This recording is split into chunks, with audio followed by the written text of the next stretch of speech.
Alors, la fête du court-métrage, c'est un événement national qui est porté par une association en métropole.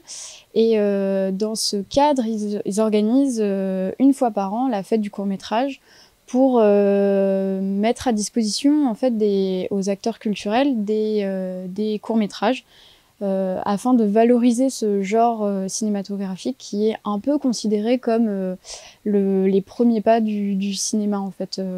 Souvent, c'est associé aux premiers films des réalisateurs qui, par la suite, une fois qu'ils auront acquis un peu d'expérience, feront des longs métrages. Mais en fait, c'est un genre à part entière. Le Pôle Image du Maroni, dans le cadre de la fête du court-métrage, a un rôle d'ambassadeur pour la Guyane. Donc on organise des séances de vidéoprojection sur le territoire. Alors cette année, c'est un peu compliqué d'être sur tout le territoire guyanais, donc on a déjà fait des projections dans notre secteur, du coup Saint-Laurent. Et on va, en tant qu'ambassadeur aussi, essayer de prendre contact avec d'autres structures qui seraient intéressées pour organiser des événements dans le cadre de la fête du court-métrage. Alors cette année, nous, on a la chance d'avoir pu organiser des séances de projection en public, ce qui n'est pas forcément le cas en métropole. Et du coup, on a pu proposer une soirée d'ouverture qui était un petit peu sur le thème de l'intergénération. Ensuite, on a proposé une soirée spéciale court-métrage guyanais en partenariat avec l'association Guyangaoui.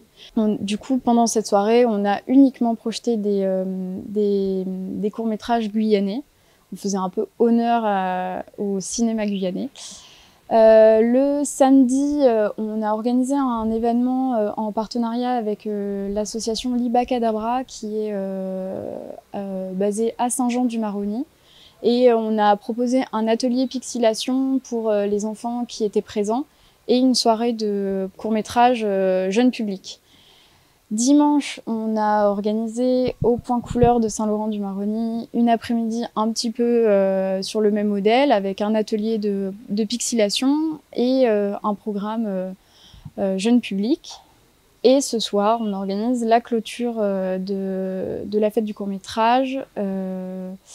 Et c'est une soirée en fait où on voulait donner carte blanche à un réalisateur qui s'appelle Bruno Bouchard. C'est plutôt positif, on a attendu du monde, je pense que ça faisait du bien aux gens qu'on organise aussi des séances de projection dans l'état actuel des choses.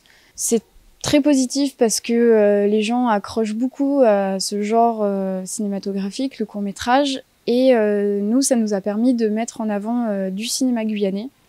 Et d'ailleurs, beaucoup de public nous a demandé si ces films guyanais faisaient partie du catalogue mis à disposition par la fête du court-métrage. C'est pas le cas, mais du coup, ça nous donne un peu des idées à faire remonter à la coordination pour leur dire est-ce que vous pourriez peut-être intégrer ce genre de film à votre catalogue pour l'année prochaine.